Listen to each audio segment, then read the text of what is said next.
Say what's cracking, YouTube? It's your boy 16 to life, and I'm back like I'm on a parole violation. Yard down! Yeah, we about to get into this story today, man. And for those of y'all that's new to my page, in 1994, I got arrested. I was sentenced to 16 years plus a life sentence. I ended up doing 24 years straight in some of these California prisons out here. And during that time, I accumulated some stories for y'all, and I'm about to hop into one right now. In 2018, I eventually was found suitable for parole, what they call it out here. I had life, so I had to go to the parole board. Once I was found suitable for parole, maybe a couple of weeks before I was due to release, I had my ID right here. I took it and I hid it in some of my letters, and I went and told them that I lost my ID, so they had to give me another one, And so the reason why I brought this home is just to look at it from time to time, and keep myself mindful of where I've been and to never go back to that, you know what I'm saying? So with that being said, let's hop into this story. Now, remember I told y'all back in about like 1989, I had slapped this owner of a store across his head with a baseball bat. So they sent me to juvenile hall. While I was in juvenile hall, I ended up meeting this dude. For all intents and purposes of this story, I'm going to call him Crafty B. Now, Crafty B was facing a murder charge. I think he was about 17. And this was 89, and he never did get out. He ended up getting found guilty. So now, in 1996, when I went to the pen, I see a cat up in the child hall. And I'm looking at him like, hey, man, I know you from somewhere, And so we go to talk, and I said, man, oh, yeah, was you in Riverside? Was you in the juvenile hall? And so he said, yeah. And so it turned out to be Crafty B, you know what I'm saying? So we chopped it up. We talked a day or two. So about on the third day, maybe somewhere around there, he happened to come to the chow hall. I guess he sees some dude. He said, hey, what's up, man? So I'm a bitch, huh? Boop, bop, boop, bop. He get off on him right there. You know what I'm saying? They had an impromptu meeting of the fist in the snot box. You know what I'm saying? He busts old boy up right there. So, they put the yard down. They put the yard down and shit, shot the block gun or whatever, and get them two up out of there. And I don't see him no more. So now come 2008, 2009, somewhere up in there, I'm at another prison, CMC East. And you know what I'm saying? He ended up showing up. You know what I'm saying? So now he's also from the county that I'm from. So we happen to ride in the same car. You know what I'm saying? So yeah, we get to chopping and backing up. We talk, we talking and shit. Now, like I say, during this time, a whole lot of time has gone by. And I don't know if Crafty had always been crafty, but now I'm getting to see some of his moves, man. Crafty B is a real slick motherfucker. And like I was telling y'all, CMC is a different pen in a lot of ways. And one way is they got ducats there. Now, what ducats are, okay, when we go to commissary or canteen, we go outside the gate, we go to the main big store, we can shop. I think we could spend like $220. And we also was allowed 50 ducats each time we went to the store if we wanted. Now, what a ducat is basically is just $1. You know what I'm saying? They take money off your books, you buy 50 ducats. They give you purchase $50 worth of ducats, they'll give you 50 ducats. And 50 ducats, like I say, each one is just like a piece of paper. And what the ducats are intended for is on the yard, they have a mini canteen. And it's like a snack bar. And the snack bar sell potato chips, ice cream, candy, sodas, and things of that nature. But of course, by everybody having them ducats, the ducat also became a form of currency. Normally at other pens, people might trade soaps, stamps, soaps, food items that we can get from the store. But no, here at CMC, everybody wanted these ducats, you know what I'm saying? And which made it cool because it was a cool way to hustle and make money.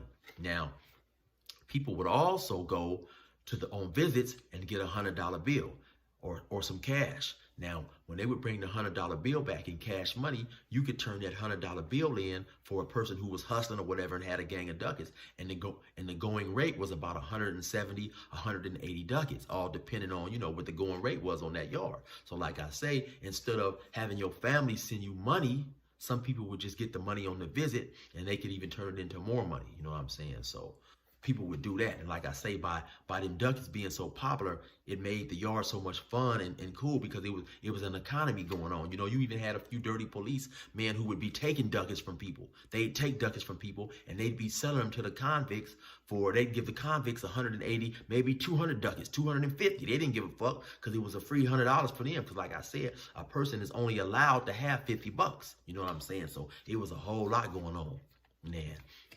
So now I'm starting to see that old Crafty B got a few moves on him, man. Crafty B is like a real slick motherfucker. Now also how the prison is different. The prison, like I told y'all, is like a big old wagon wheel, man. It's the best way to describe it. When you go out the gate, it's like they call it the plaza. And they have A yard, B yard, C yard, and D yard. And it's like a big old circle. And so what's so different about this pen also, if you're in another prison and your homie is on another yard, you'll never see him because he might be, the yards might be 2-3 miles apart. And you got to go through gates and shit to get all to him. But here, all you had to do was walk out the gate. You flash your ID to the little screen like I'm doing here. Now, it's a dude that sits in the middle of that wagon wheel. It's a control booth, and he's like 20 or 30 feet away from the gate. So basically, he's looking through the screen, and he'll see, now you hold your ID up. The ID is supposed to have like A, B, or C right here where this yellow thing is. And so he'd see what yard you was on, and he'd let you out. And then that was the same way that you get back in. You come to a turnstile. So you could also go to other yards. You could tell somebody, hey, man, you on A yard? Hey, let me get your ID. Let me get your ID. So he slides you the ID, and you just walk through the turnstile, flash your ID, and you'd be on that yard. Because each yard might have had, one day this yard might have all the drugs, all the weed, all the tobacco, or whatever. So one day, Crafty B makes his way to C yard. Now, at that particular time, C yard was dry when it came to tobacco. And like I told y'all, okay, maybe I didn't tell y'all, like around 2002, the prisons in California stopped allowing the prisoners to smoke. So of course, tobacco became a much sought after commodity. Like I was telling y'all in one of my other my videos that me and Scanners D, we used to go half on a can of tobacco for $500. So they used to sell pouches in the store. Now a pouch that used to be about maybe $1.50, $2, now it was $50. Because it was highly wanted and it was hard to get. So what old Crafty B do, he go over there, he knew somebody that was looking for some tobacco. So Crafty B said, yeah, man, there's somebody on our yard that's selling 3 pouches for $100. So give me $100 and I'll bring you back the pouch. So when old boy give Crafty B the $100, Crafty B come back to the yard. He knew somebody that worked in the program office. The program office is where the lieutenants, the captains, they up in there. They also have clerks, clerks who do the bed moves, control the shit like that. Also, if you get a disciplinary write-up, what's called a 115, the clerks type up the 115 and all that type of shit, So Crafty B knew somebody that worked up in there, so he went and told him, hey, man, look, I'm going to give you X amount of ducats, probably 15, 20 ducats, 30 ducats, type up a 115 with my name on it saying I got caught with a $100 bill. So the old boy types it, he types it up legitly, me, officer, such and such, on this date I caught whoop-de-whoop in the plaza. I searched him. He had $100 US currency on him. Now, the write-up is fake and it's bullshit, but the paper is real. You know what I'm saying? So what Crafty B do, he ended up taking the fake write-up back to the dude on C yard. Said, hey, man, listen, man. When I was leaving with the $100 bill, I got pulled over in the rotunda, in the plaza, what they call it. They searched me and they found the $100 bill, man. So they took it. I don't have it, man. So I'll try to get it back to you when I can. Or whatever game he ran on him. Now, old boy who lost the money, he know this is true because he's seeing this 115. He don't know it's fake. And also he know that the guards be searching people in the plaza because they know people be going, from yard to yard selling drugs or doing this, got cigarettes, tobacco on them, all type of shit they not supposed to be doing. So like I say, man, old Crafty had moves like a motherfucker. So now when I say we, I'm talking about me, my homie Maurice Tansey, man, T-Roll, rest in peace now, from Colton City. Me and him was cellies at the time, T-Roll was another, he always was making moves, man. He always had 1,000 get-rich-quick schemes now. So CMC East is a medium security prison, a level 3. But now CMC West is level 2. Now we had, and I really want to say it, but I don't want to expose it, but we had a way of getting tobacco from CMC West to CMC East. And at CMC West, the tobacco was much cheaper because CMC West was a minimum security yard. So a lot of those dudes, they had jobs where they would leave the grounds, the actual prison grounds, and go out to the park and be cleaning up and this and that. So they'd have people bring them, tobacco from the street.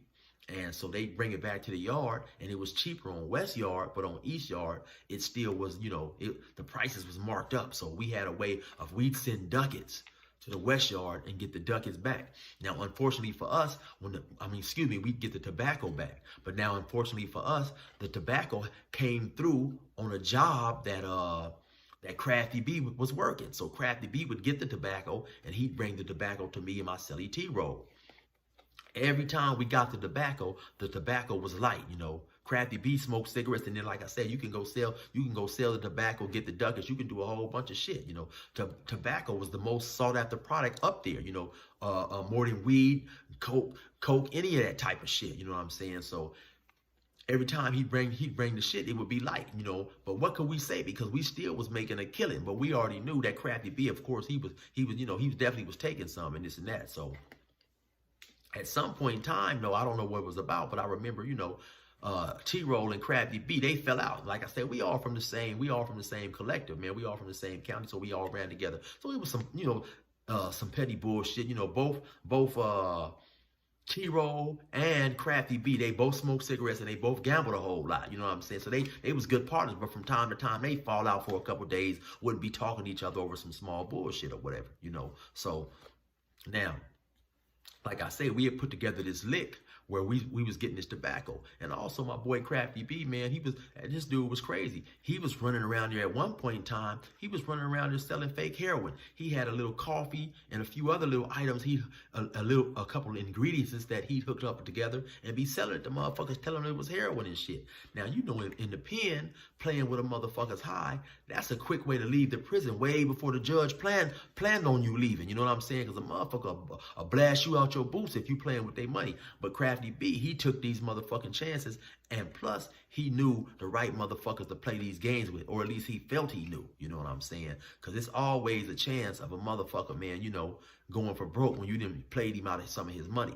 But like I say, old Crafty B, he had the heart of a gunslinger, man. This motherfucker, he didn't give a fuck, you know. He stayed doing some slick ass shit up in there, you know.